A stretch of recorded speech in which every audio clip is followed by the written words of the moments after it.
Olá pessoal, sejam todos bem-vindos ao nosso canal TV Araxa Educa. Eu sou o professor Júlio César e nós vamos para mais uma aula de matemática. Na aula de hoje a gente vai ver, ou na verdade nós vamos rever tudo que a gente aprendeu na parte de estatística. Estatística que é uma grande área da matemática, por isso eu tenho vários conceitos que nós já estudamos, certo? Então, nós vamos estudar ou relembrar os gráficos, os tipos de gráfico que nós estudamos, o que vem a ser as teorias de conjunto. Então, como é que eu faço o conjunto união, o conjunto diferença, o conjunto interseção, o conjunto complementar. Nós vamos relembrar o conceito de média, mediana e moda, tudo nessa única aula, tudo bem? Então, vamos lá. A primeira coisa que a gente aprendeu foram gráficos, os tipos de gráfico. Nós passamos, então, por gráficos de barra, depois chegamos, que são esses, o gráficos de coluna, que é esse caso, o gráfico de linha, que está aqui, e o gráfico de pizza. Então, observe a diferença. O gráfico de coluna, que é o primeiro caso que eu tenho aqui, ele tem as colunas mostrando. Então, ele me facilita, ele e o gráfico de barra são bem parecidos. Então, ele me facilita ver o quê? Abater o olho no gráfico e visualizar o quê? Qual o mês, nesse caso, né? São acidentes, qual o mês que aconteceu mais acidentes. E aí eu vejo em quantidade, tá? Então eu vejo a quantidade de acidentes que teve. No mês de janeiro de 2012, por exemplo, eu tive 20 acidentes. 20 acidentes. No mês de janeiro de 2011, eu tive 3 acidentes. 3 acidentes. Janeiro de 2010, tive 7. 2009, tive 10. E 2008, eu tive 15 acidentes. Então, eu bato o olho no gráfico de barra e no gráfico de coluna, eu já consigo visualizar o quê? Quantidades, tá? Então, esses dois gráficos são bem semelhantes, porque eu estou visualizando quantidades. Quando eu passo para um gráfico de pizza, que é esse exemplo aqui, o que acontece? Eu já vejo uma porcentagem. E é isso que ele está me dando, em valores percentuais. E em cima desses valores, eu posso trabalhar qual mês eu tive mais acidentes, qual mês eu tive menos acidentes. Mas eu não estou conseguindo visualizar aqui nesse gráfico quantos foram, certo? Então, por exemplo, eu sei que aqui, o mês que eu tive menos acidente, é esse roxinho aqui, que o número está até do lado de fora, 5,5%. É o menor número entre todos esses. Então, em janeiro de 2011, pela minha legenda, eu estou visualizando ou reconhecendo que foi o mês que eu tive a menor quantidade de acidentes. Aqui eu não estou mostrando a quantidade, eu estou mostrando a porcentagem de um total, certo? Por fim, eu tenho o quê? Os gráficos de linha. O que esses gráficos de linha vão me mostrar? Esses gráficos de linha vão me mostrar tendências a acontecer. Então, percebam que de 2008 até 2011, eu tinha uma tendência de decrescimento, de decrescer. Ou seja, os acidentes estavam caindo. Olha aqui, eu poderia ver aqui, ó, visualizar isso aqui, estava tudo caindo. Chegou em 2012, os acidentes começaram o quê? A subir. Começaram, não, subiram, né, abruptamente. Percebam que chegou em 2012, o valor foi maior até do que todos os anos que eu analisei anteriormente. 2008, 2009, 2010, 2011. Então, aqui nesse gráfico eu acho muito interessante, quero marcar esse pontinho aqui, por quê? Porque eu vejo uma tendência. Então, aí eu posso analisar. Nesse caso, são acidentes. Então, eu posso pensar, o que aconteceu para que a minha empresa, em 2011, quase tivesse zerado, porque eu estava com apenas 3 número ou quantidade de acidentes, e chegou em 2012, eu fui para 20. Gente, percebam que de 3 para 20, eu aumentei em mais de 600%. Imagine, 600%. Não falando que eu aumentei em 100%. Não passei para 6. Não aumentei em 200% e fui para 9. Eu aumentei em mais de 600% o número de acidentes. E aí você tem que avaliar. Está acontecendo alguma coisa. O que é que está acontecendo? Ah, esse mês é porque isso aconteceu porque eu contratei, sei lá, multipliquei por 10 a minha quantidade de funcionários. E aí, quando eu tenho mais gente trabalhando, elas estão sujeitas, mais pessoas estão sujeitas a um acidente. Infelizmente aconteceu um acidente de percurso, do qual eu tive mais de 20 trabalhadores que se machucaram, enfim. Você vai avaliar a situação que levou essa mudança abrupta. Por quê? Porque a tendência que a gente tem matematicamente é que, quando eu tenho um gráfico de linha, isso continuasse. O que queria-se era que continuasse até chegar no zero. Mas não aconteceu. Chegou no mês de 2000, no ano de 2011 para 2012, teve essa mudança muito grande. Então, essa foi a primeira coisa que a gente estudou em estatística, os tipos de gráfico. Barra, coluna, linha e pizza. Barra, coluna, linha e pizza, certo? Depois a gente estudou o diagrama de Venn. Nós vimos o que era união, interseção e diferença. Vamos relembrar. União é unir, é pegar tudo que você tem. Então, nesse caso aqui, eu tenho um conjunto que é o conjunto A, que é esse azul, um azul claro. Eu tenho o conjunto B, que é esse verde. O conjunto A tem o elemento A, B, tem os elementos A, B, C, D, E, F, G. O conjunto B tem os elementos F, G, H, I e J, K. Então, se eu fizer A união AB, significa fazer o quê? Unir todos os elementos. Então, eu tenho que escrever todos os elementos de A, do conjunto A, que é A, B, C, o que mais que eu tenho? D, E. O F e o G entra, Júlio? Sim, se é a união, eu tenho que pegar todos. Então, o F e o G entrou. F, G e o H e J, K. Eles também vão entrar. H, J e K. Certo? Então, união é isso. União é eu pegar e unir, escrever todos os que eu tenho. Agora, e lembrar que o símbolo de união, gente, é isso aqui, ó. É esse Uzinho. Agora, o que é a minha interseção? A interseção é o U ao contrário, é assim, ó. O U ao contrário. A interseção AB. O que é a interseção AB? O que tem em A que também tem em B? Ou seja, o que é comum ao conjunto A que o conjunto B tem, certo? O que então o meu conjunto A e o meu conjunto B tem em comum? Essa região aqui. Vou marcar para vocês, espera aí. Então, essa região é a região que eu tenho em comum aos dois conjuntos. O que está dentro dessa região? Cadê? Caneta. Muito bem. O que está dentro dessa região? Apenas os elementos F e G. Então, F e G são os elementos comuns. Então, é a interseção entre A e B. Por fim, eu tenho A diferença B. O que A difere de B? O que A tem de diferente do B? O que o A tem que o B não tem? O B tem o F, o A também tem, mas eu quero saber o que o A tem que o B não tem. O A, o B tem? Não. O B, o conjunto B tem? Não. O C também não. O D também não. O E também não. Então, essa parte aqui, cadê aqui? Então, essa parte aqui, então vai me representar a diferença de A, diferença B. Se eu tivesse perguntado B, diferença C, seria essa segunda parte aqui, tá ok?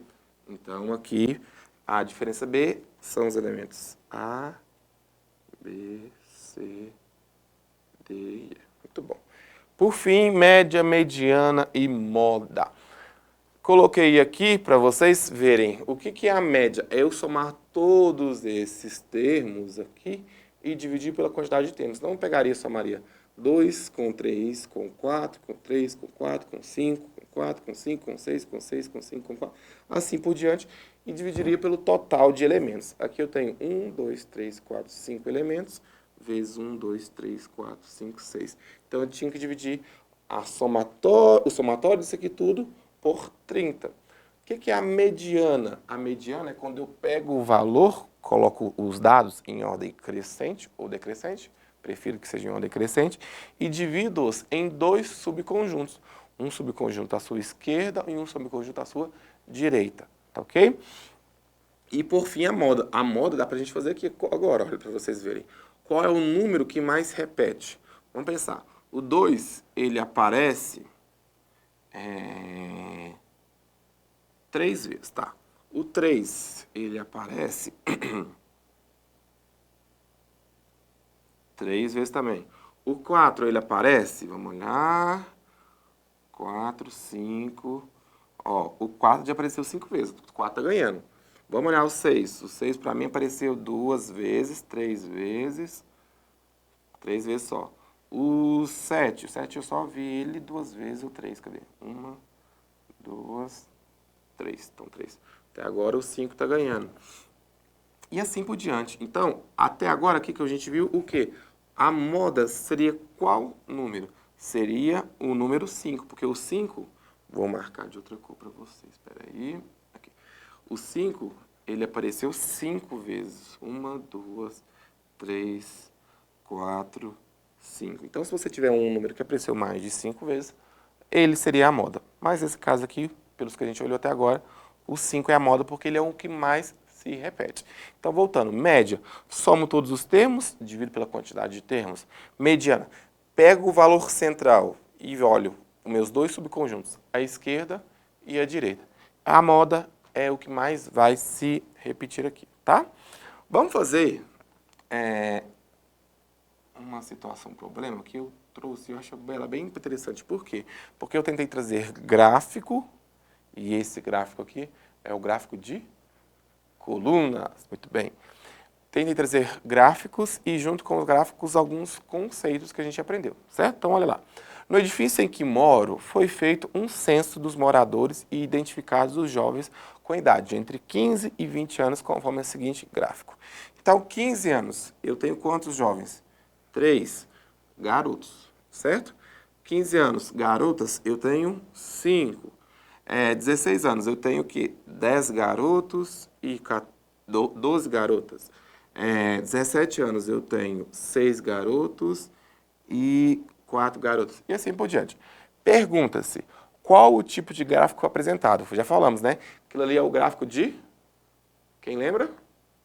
Isso, é um gráfico de coluna. Vou colocar aqui, ó. Coluna. Relembrar o nosso primeiro tipo de gráfico. Coluna, depois a gente viu gráfico de barra, depois vimos gráfico de pizza e gráfico de linha. Então, é um gráfico de coluna. Quantos jovens residem no edifício? Então, eu tenho que somar. Vamos somar aqui, então. 3 mais 5. Então, eu vou colocar aqui, ó. Aqui é 3, vou escrevendo para depois facilitar para a gente. Aqui é 3, aqui é 5, aqui 10, aqui 12, aqui 6, aqui 4, aqui deu 10, aqui deu 6, aqui deu 10, aqui deu 12, aqui 14 e aqui 8. Ótimo. Perguntou o quê? Quantos jovens? Jovens é os garotos e as garotas. É só uma. Então, 3 mais 5 deu 8, com 10, 18, com 12 deu 30, com 6, 36, com 4, 40, com 10, 50, com 6, 56, com 10, 66, com 12, 78, 78 com 14 deu 92, 92 com 8 deu 100. Então, tem 100 jovens morando aqui. Coloquei aqui 100 jovens. Calcule a média da idade dos garotos e das garotas, bem como a média da idade dos jovens. Então, a média da idade dos garotos é o quê? É somar todos os garotos. Então, somaríamos aqui o 3 com 10, que daria 13, com 6, 19. 19 com 3 garotos, com 10 deu 13. Aqui deu 19 garotos. Aqui com 10 deu 29 garotos. Com 14 deu 46 garotos. Você pegaria a idade deles, que é 3 vezes, quantos anos eles têm? 15, mais 16 vezes 10, mais 6 vezes 6, mais 10 vezes 10. E faria a conta dividido pela quantidade total, que nesse caso deu 43. E a mesma coisa para as garotas. Isso aqui eu vou deixar para vocês fazerem esse conceito. E determine a idade modal das garotas, dos garotos e dos jovens do edifício. O que é a idade modal? É aquela que mais se repete. Então, qual dessas idades aqui que mais se repete? Dos garotos, a maior coluna que eu tenho é a de 20 anos. Então, dos garotos, seria 20 anos. Das garotas, eu tenho duas modas, que são a moda de 19 anos, 12 garotas, e a de 16 anos, que são 12 garotos. E a dos jovens, quais são a moda dos jovens? Ou seja, a que tem maior quantidade. Somando essas duas deu 8, não é? Essas duas deu 22, essas duas deu 10, essas 17, 22 e 22. Então, dos jovens é 16, 19 e 20 anos. Então essa seria a idade modal de todos os jovens aqui, certo? Vamos para o segundo caso. Em uma escola foi realizada uma pesquisa sobre o gosto musical dos alunos. Após a entrevista, os resultados foram os seguintes. 416 alunos disseram que gostam de rock, 320 gostam por pop, 116 gostam de MPB, 93 gostam de rock e pop, 52 alunos gostam de pop e MPB. Nenhum entrevistado gosta de rock e MPB. Nenhum entrevistado gosta dos três gêneros. Quantos foram os alunos entrevistados? Vamos calcular e para isso eu vou fazer o diagrama de Venn. E no diagrama de Venn, como eu tenho três elementos, três situações, três gêneros musicais, eu tenho que colocar três ciclos. Eu tenho rock, eu tenho pop e eu tenho MPB. Vamos lá. Intervalo ou interseção dos três. Nenhum entrevistado gosta dos três gêneros. Nenhum é zero, certo? Nenhum entrevistado gosta de rock e MPB. Então, rock e MPB nenhum. Zero. 52 alunos gostam de pop e MPB. 52 gostam de pop e MPB. Então, está aqui 52. 93 gostam de rock e pop. Rock e pop, 93. 116 alunos gostam de MPB. Então, tem 116. De MPB que eu falei? Isso, MPB. 116. Se eu tenho 52, para me chegar no 116, me resta 64, certo? Muito bom. 320 alunos gostam do pop. 320, eu já tenho quanto de pop? Eu tenho 93 mais 52. 93, aqui é 320, né? Então, 320 menos, abre parênteses, 93 mais 52. Então, ficou que 320 menos 93 mais 52 deu 145. 320 menos 145 vai dar 175. Então, 175 gostam do pop. Por fim, tem 416 alunos que gostam do rock. Então, 416, para que eu chegue em 416, eu tenho 93. Então, eu tenho que fazer apenas a subtração de 416 menos 93. Isso vai me dar um total de 323, certo? Então, quer dizer que 323 pessoas gostam de rock. A pergunta é, quantos foram os alunos entrevistados? Preciso somar isso aqui tudo. 323 com 93, com 175, com 52, com 64, certo? 64 mais 52 já vai me dar um total de 66, 116, né? Então, deu 116 mais 93 mais 175 mais 323. Muito bom. 116 mais 93 dá 216 menos 7, 209. 209 mais 175 mais 323. Vou somar esses dois agora para facilitar a minha vida, tá? 175 mais 323 vai dar 500 menos 2, 498. Então, aqui deu 498 mais os 209 aqui. Se você somar, então, 209 mais 498 vai dar um total de 707, né? 707. Então, 707 jovens foram entrevistados. Tudo bem? Pessoal, então essa foi a nossa aula. Queria agradecer a participação de vocês. Grande abraço e até a próxima.